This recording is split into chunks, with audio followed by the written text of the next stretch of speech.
The Cedric Maxwell Podcast is brought to you by FanDuel, the exclusive wagering partner of the CLNS Media Network. Back with another episode of the Cedric Maxwell Podcast. I am Josue Pavone. He is Cedric Maxwell. And in light of Dr. J unveiling his top 10 all-time NBA players, we're going to do top 5. We're going to do top 5. Maybe we'll get in top 10. I want to hear your take on it, Max, especially because I feel like you really personified this list. And of course, this episode of the Cedric Maxwell Podcast is brought to you by our good friends over at FanDuel. Head over to FanDuel.com/Boston. That's FanDuel.com/Boston. I'll have more on that and later on in this episode. But yeah, Max, I wanted to get your take on Dr. J's list. We spoke briefly about it, and you nailed it. You nailed it when you guessed what exactly did you guess that his list would look like? Well, I knew it was going to be some people that he looked at as his idols and his role models. And before you even told me, I knew he'd have Elgin Baylor up there. Yeah. Elgin Baylor was the guy that he said, I modeled my game after. Elgin Baylor was the guy who gave Zach Sanders, 65, 63 in a Lakers Celtic game. And Zach said there was no way to stop him. And Sanders was an all-time defender. So I think Dr. J is going to pick people that were probably more in front of him, that he was, those were his role models. And the guys behind him, like the Kobe's and LeBron's. Mm-hmm. I just don't think he has the love because of one, those guys I don't think he played against Kobe. I'm pretty sure Kobe was not in the league when Dr. J, because he came out. Yeah, I didn't play against Kobe. 96. Yeah, he didn't play against Kobe. So, yeah. Yeah, right. I mean, look, he kept it, like you said. I mean, guys that influenced him, obviously he's an NBA player, a legend. So he has his own list. And I like that he didn't, try to satisfy a particular generation or try to be politically correct and saying, oh, Jordan has to be number one and, so on and so forth. But yeah, let's go through it. I mean, the way he did it is he broke it down between two parts. And this is a podcast he did with Joy D'Angela. And the first part, the first section, the first 5 goes like this. He says the group, the all-time best team, right? For him, yeah. I have 5 guys who are untouchable: Bill Russell, Wilt Chamberlain, Oscar Robertson, Jerry West, and Elgin Baylor. So you nailed it there. He made a top 5. And then he says the next group of guys would be Kareem, Michael Jordan, Irvin Johnson, or Magic, of course, and Karl Malone. Probably Karl Malone. He said he struggles with that 10th, with number 10. He says, and I quote, "I always argue with my son where Tim Duncan belongs." And he's like, he belongs ahead of Karl Malone for sure. I'm taking Karl Malone, Irving explained. And that's the last position, he said. But for him, he likes Tiny Archibald, your boy. I love that he mentioned Tiny. I can't believe that, the guy that he fought, the guy he had a fight with, Larry Bird, he didn't have his name down as one. He didn't make the list, as you can imagine. Celtics fans were enraged on social media. Wow. It's a little biased, but this is what a top 10 list is for him, not necessarily for everybody. It's like when we do the whole thing about Mount Rushmore. I say to people, "Give me your Mount Rushmore." It doesn't have to be my Mount Rushmore, but it's MY. So if Julius decided that, those were his guys, who's to argue with Julius Erving talking about maybe, possibly the 5 greatest to ever play the game. Right. I'm a huge Kareem Abdul-Jabbar fan, but I'm a huge Wilt Chamberlain fan. I'm a huge Bill Russell fan. Do I have any guards at all that are going to get in there? I feel about Olajuwon. So, I mean, you think about those people, man, and I just say this is how that list kind of goes. So I really don't know. Right. No question. So I'm not torn. I'm not surprised. I'm kind of thought that that's where Dr. J would go at because of the guys that he knew and the guys he played against and the guys he idolized. And I have always heard him talk about Elgin Baylor over and over again, just how great Elgin Baylor was as a player and how people didn't understand how great he was. So, and that was one of the guys that Doc said he idolized his game after. All right, well, Max, who are your top five? Let's just get out of the way of the whole GOAT conversation all the time. No, 5 guys that influence you the most, whether it's on the court, whether it's as a fan of the game, seeing someone play after your playing days and being like, wow, like that guy is a great. Give me the top 5 right now.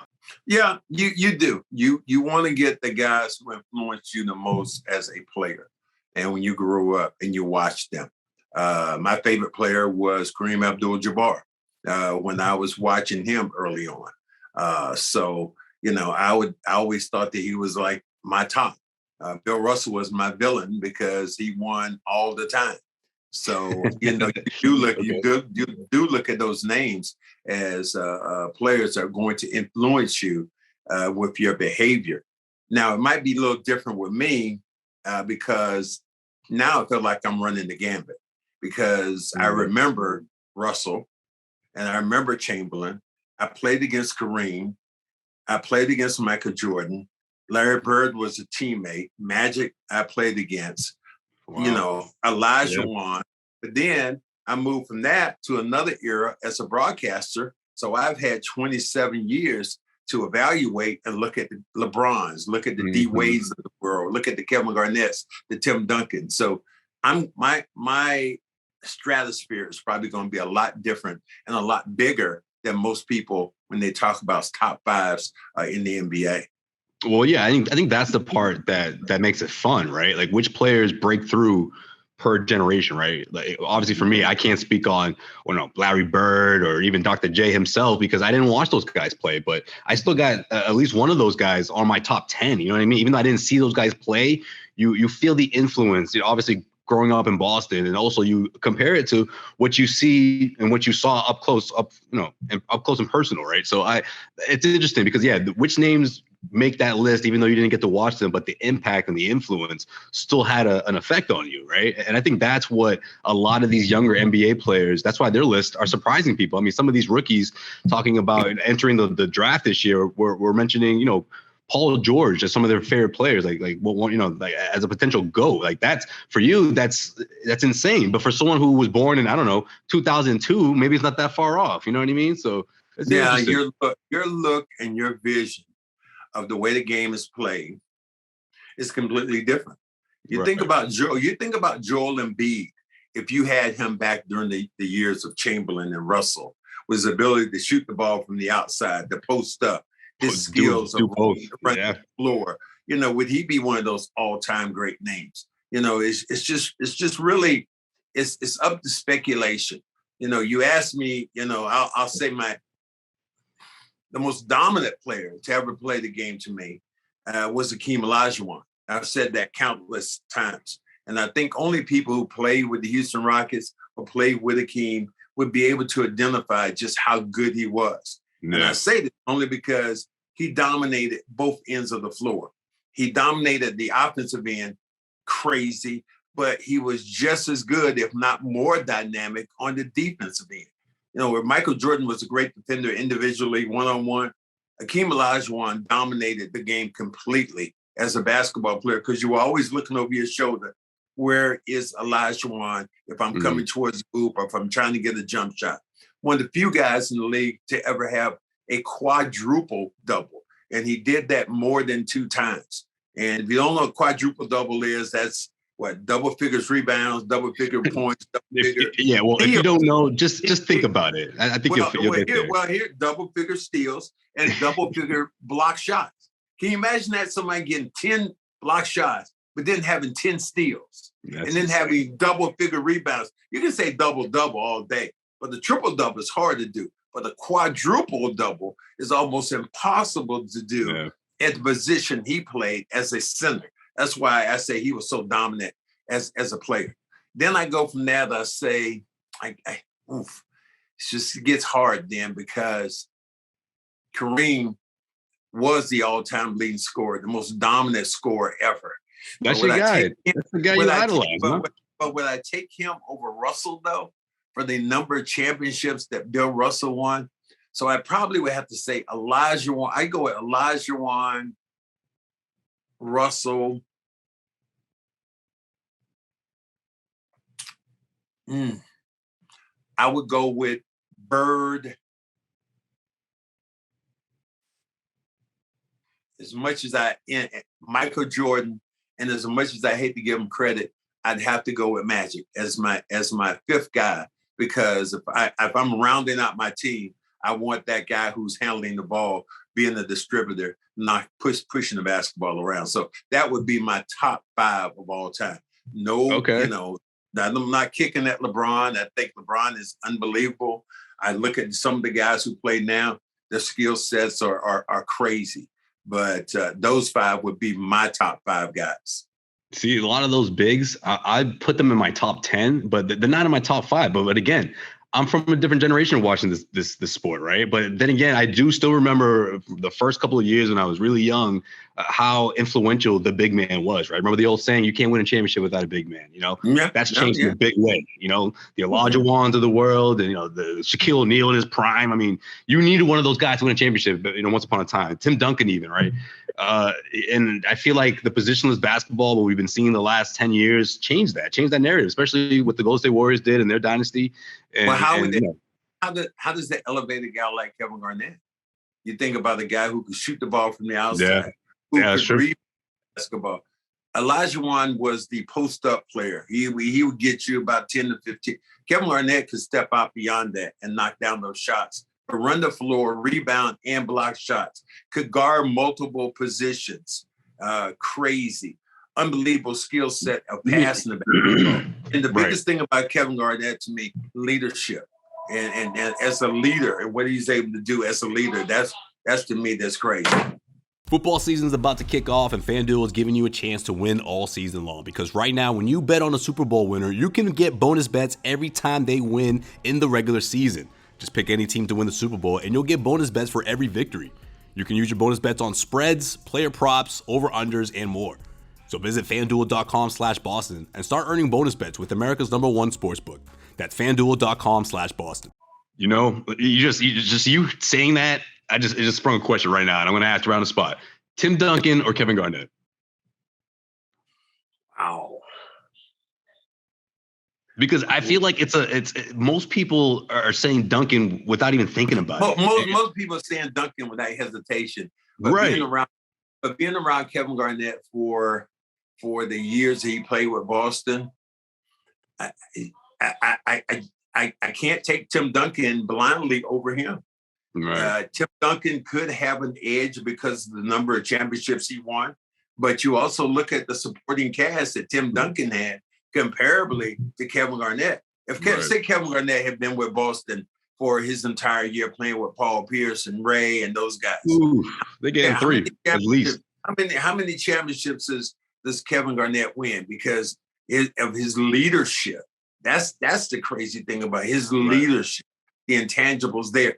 Tim Duncan was a quiet leader. He was a quiet and efficient, but Kevin Garnett was in your face. He was the 90s baby. He was the 2000. He was that kind of guy that you see kids now Instagramming, talking about guys. That's who Kevin Garnett is. He's that. And you look at his persona now, I think it's gotten bigger. Even you think about the media. Tim Duncan's kind of gotten smaller. But Kevin Garnett, you see him on all these commercials. You see him doing all these different things. And his personality is just something that was infectious when you think about who he was. Yes. Well, I like the quote that you the quote that was flowing around Celtics Nation that first season when he came to Boston, which was what you had to say about who he is on the defensive end, who he is on the offensive end of the floor. 10 out of 10 or close to it on both ends of the floor, and it's really hard to find guys like that, especially of his size. Right, can shoot from the outside, can defend 1 through 5 if he has to. And look, you put him in a situation where he starts his career the way Tim Duncan did, and I think you see very similar results in terms of accolades, championships, MVPs. I mean, he got one with Minnesota, but being a member of the San Antonio Spurs, that's going to help you, right? If you're Kevin Garnett, if that were the case, you can go down the list of hypotheticals. Playing with David Robinson, going from there with the other guys he played with, Manu, Tony Parker. You just go down to now. Obviously, he made their careers better. But then also you think about one of the all-time, leading coaches. Greg Popovich has to be one of the all-time leaders when you think about his 100%, how he demanded people. And the thing that I've always heard, and I talked to Sean Elliott, who played with San Antonio with Tim Duncan. He said the thing that made Tim so great was the fact that he was able to accept the challenge that Greg Popovich gave him. He said Greg Popovich would rip him a new asshole, and he would do it in front of everybody, and that only made Tim better. Whereas some people could not take that kind of abuse or could not be challenged in that way. That's what made that's what made their relationship great, but that's what made them a great team, because if you could chew on Timmy's ass, rip him a new one, he said everybody else just kind of fell in line. So that's what, that's something that people won't even understand. And it's funny that you mentioned Tim Duncan. Had to be about 4 or 5 years ago, before the game. He was assistant coach with the Spurs, and he's walking out on the floor. He has a knee brace on and all this stuff. He's getting ready to go out there and work out some of the guys. And he walked by me. I said, "Damn, Tim." I said, there go 5 of my championship rings right now with you. He goes, "Damn, cornbread, man, I'm sorry, man." And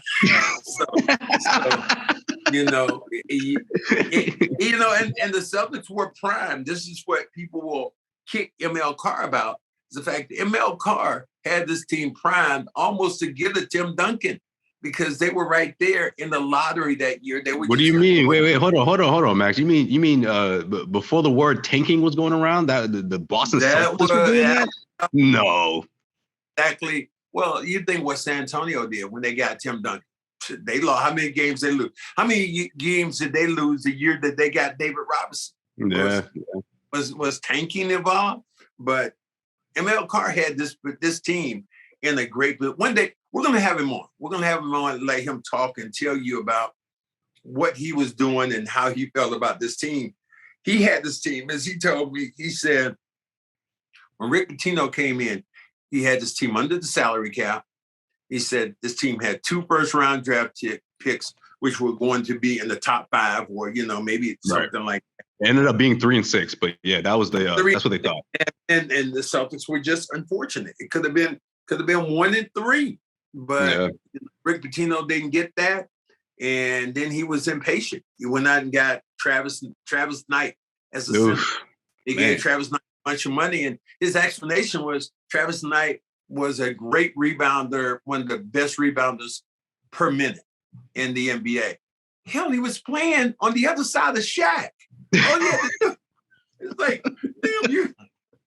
And Shaq didn't miss that many shots. So right. I didn't, but he was impatient. Then he got Andrew the Clerk, was another guy who went out and got. The Clerk, man, I forgot about that dude. There was another guy he got from Cleveland. I can't remember his name. Brother, about 6'7" shooter, and got him, but he lasted a moment. And then it was Chauncey Billups was in the mix. And wait, you're talking about Chris Mills? Oh no, that was from the Knicks, right?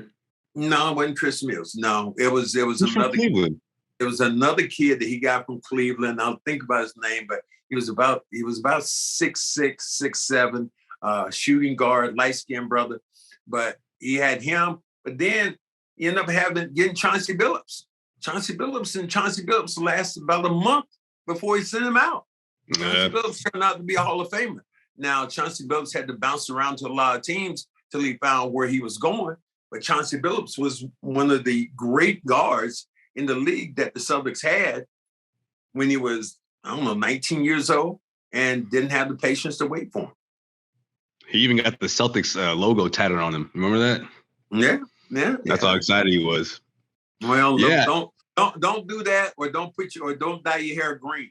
That's not a good thing to do. Yeah, I guess not. I guess that doesn't mean you're gonna end up staying there much longer. It's like the guy who had the championship trophy, and there was a fan who had the championship trophy, imprinted on his arm.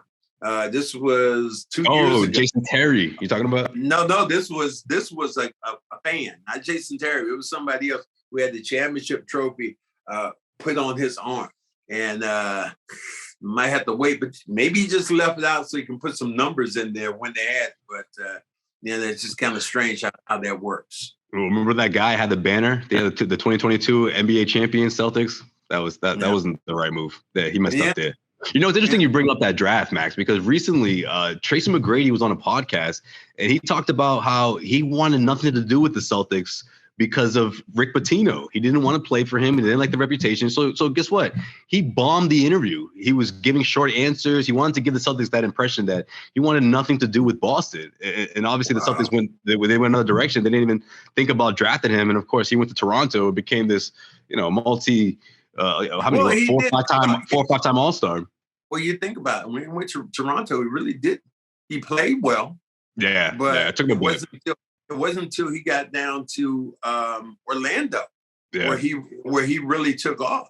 He was from high school too. I saw part of that interview and saw Tracy McGrady talking about he said he was, and it wasn't bragging, but he would say he was naturally gifted.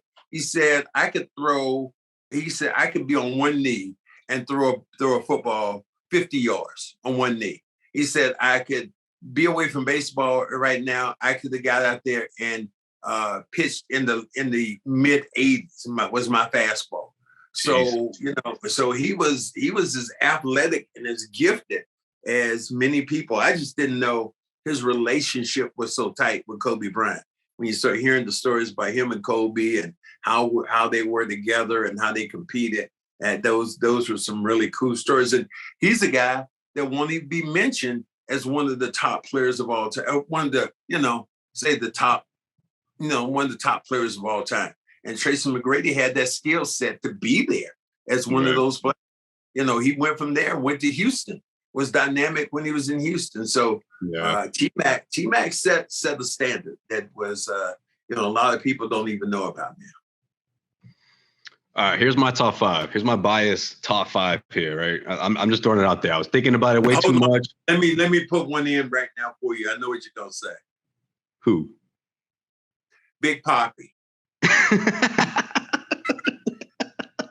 No, Max. Pedro, Big Papi. Those are your go-to. I don't care what sport. I don't care what it is about Boston.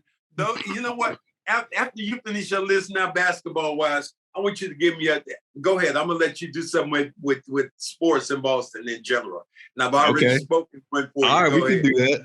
Okay. You're funny. I'm thinking you're going to say, you know what? I thought you were going to say that. And then I was like, nah, he's going to say Paul Pierce. But no, you said what I initially thought you were going to say. No, man, those guys didn't make my list. Come on. It's NBA all time. Okay. Number 1, I got Michael Jordan. Number 2, now this could change because the player I'm going to mention at number 3 is still active, right? But as of right now, this is my gut, right? This is my gut instincts. I'm going with number 2, Kobe Bryant over LeBron. LeBron's number 3. I got Kareem as number 4, and I got Larry as number 5. That's my 5 for today. All right, it could change, but not a bad list. But you start thinking about your list, and you're going, where is Steph Curry going to end up on some of these lists? He's top 10, at least in my list. He cracked top 10. He's one of the top 10 players of all time. My list, I mean, I feel like you had to put him in there after he did what he did, Max. They don't win that last finals without him. And he was the finals MVP. Not only that, he was a finals MVP. He was an MVP in the league, and he was, what they say, he was, nobody else got a vote. He got all the votes. Unanimous. He was exactly. He was unanimous. He was unanimous MVP. It was the first time it ever been done.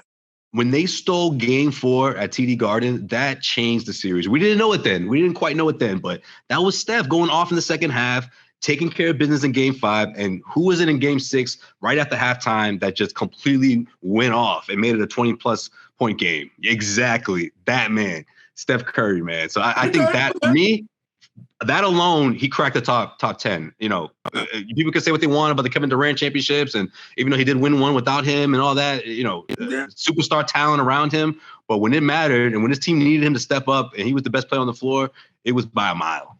So yeah, I get it. But I mean, Magic, Steph, let's and then go beyond that. You get the bigs. Beyond that, because you've given me your 5 right now. You give me your top 5 athletes of all time in Boston. And I'll start it out for you. Let me start it out for you. Big Papi. David Ortiz. Yeah, he's top five. He's top five. I'll put Ortiz top. Why won't you? This is our fans love this. Why won't you say Big Papi? That's what everybody else calls him, I let them go with that nickname. The Latinos don't. You don't want to call the man Big Daddy.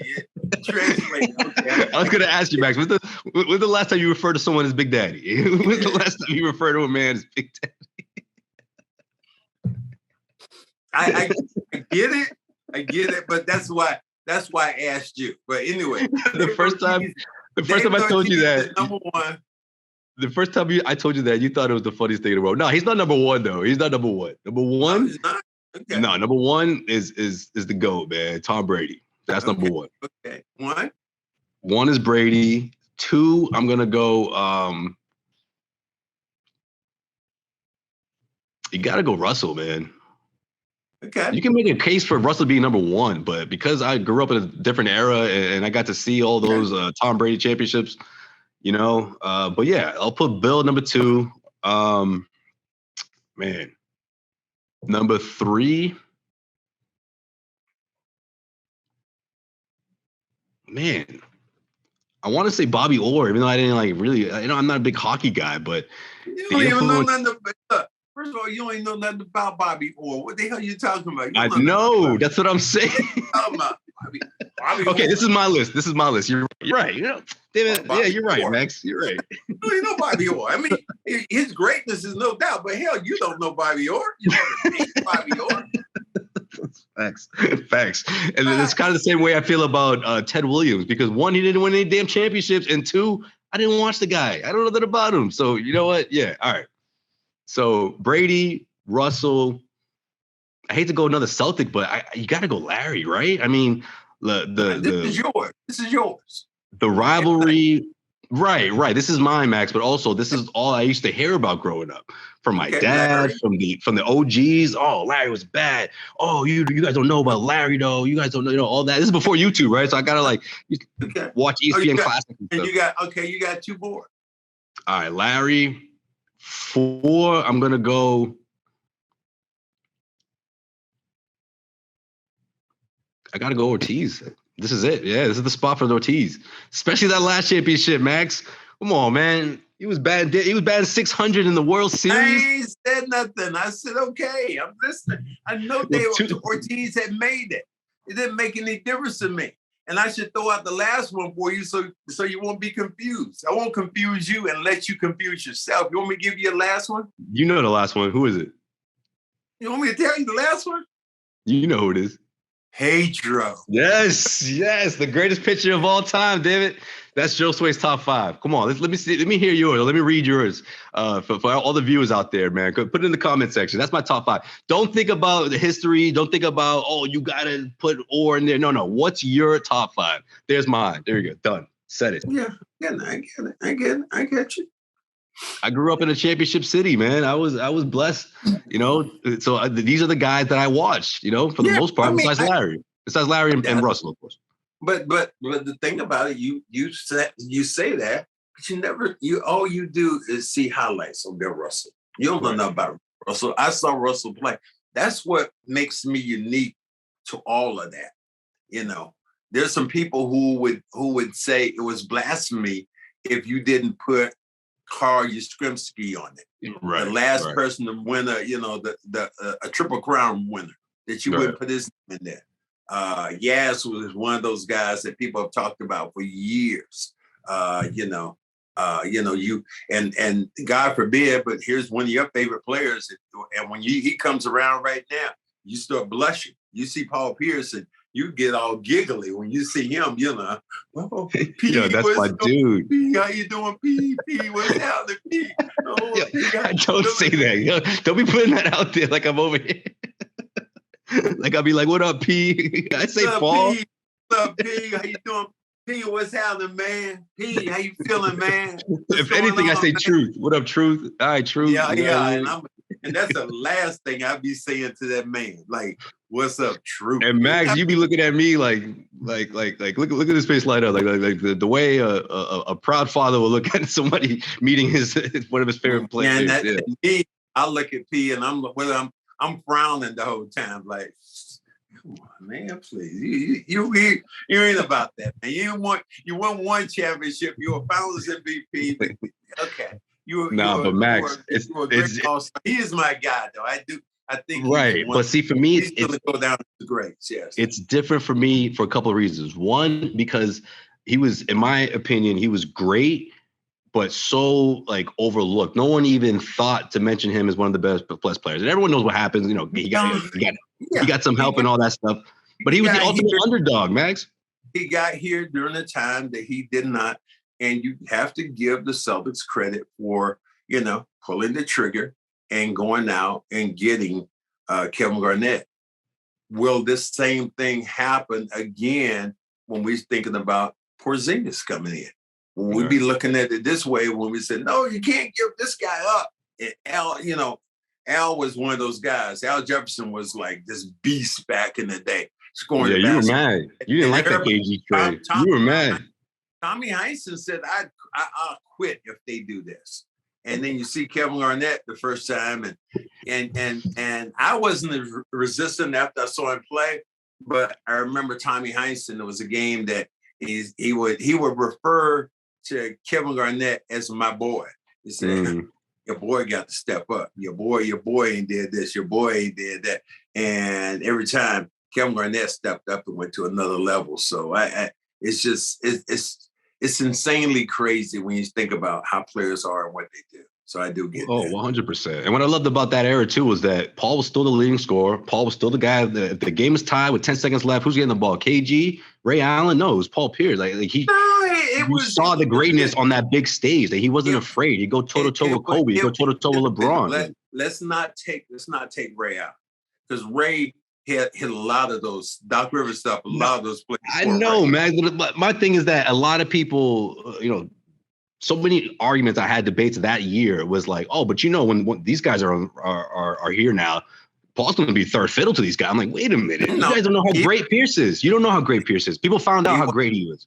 He was not third fiddle, but I think that Doc tried to distribute it. If I had to say, was it Paul's team? Was it Kevin? I always get the story with Paul Pierce, and I've told the story before, that Paul Pierce, when Kevin Garnett first got here, and they were playing a poker game called Boo Ray, and Paul wins like, I don't know, $3,000 from Kevin. And Kevin, he comes on the plane. Hey, man, let me tell you what, man, right now, Ticket owe me $3,000. He owed me $3,000. Ticket gets on the plane with what looked like, a saddlebag from the old West. With the string tie and shit. He comes out and pulls this wad of money out and starts counting. Boom, boom, boom. And then he tells Paul Pierce, he looks at him and said, tell me when to stop counting. Oops. Oops, there's a new sheriff in town. So, and that day it was when I said, okay. I know where Ticket stands. So yeah, but those are great thoughts to have about this Boston thing. Now, you move on from that. It's like, we're gonna put up something that was sent to us, and crazy. And I laughed like hell. I sent this to Josue, and it said, we're gonna put it up on the screen, and it said that Mark Jackson was going to be. It was adult film company said they wanted Mark Jackson to do play-by-play of some of their scenes, and they were going to pay him $1 million. Live scenes, Max. Live scenes. But my line, Josue's line to me killed me. Josue texted me back and told me, as Mark Jackson was at, Mama, there go that man again. That'd be the perfect line to drop at the end, Oh my God, that was so funny. So funny. Take the money, as you would say, man. Come on, Mark, take the money. We could have some fun. I think he's that's beneath him. Now for me, they better not call me. If Billy called me, I like boom. Ham sandwich. No, you'd be like, well, how about that finish or something like that? Yeah, it'd be something crazy for me, but that's beneath Mark Jackson. So, but we just wanted to let you guys know. Oh, man. We got Mark Jackson's little caption. It was on Instagram. I got something today, so that was really cool. Yeah, that's hilarious, man. I had no idea until you sent me this. I didn't even know this was the real thing, man. But it is. It is a legitimate offer, and I'm assuming he turned it down. I had to guess it. He's not doing ESPN next year, but he won't be doing that either. So we'll have to wait and see if they can get somebody else. Throw your name in the ring, Max. Throw your name in the ring. Let them know. Nah, we'll do what they will do. But guys, it is absolutely a pleasure when we come to you. We have so much fun. Man. We can't wait to. I've been saying this, but I have 2 Cedric Maxwell jerseys that I've signed that eventually I'm gonna give away to one of our listeners, one of our viewers here. And subscribers gotta be a legit subscriber. Gotta be one of the people. We might ask you a question or something is going to be that we're going to end up sending a couple of lucky people the jersey. So again, we'll be signed, not worn, but signed, and it'll be, you can wear it all you want to then, but it'll be cool. But again, guys, thank you for subscribing and being with us, and mash that like button, because you only make us stronger when we become as a team. Absolutely. We'll see you guys next week. Sign up at FanDuel.com/Boston and make every moment more on America's #1 sportsbook.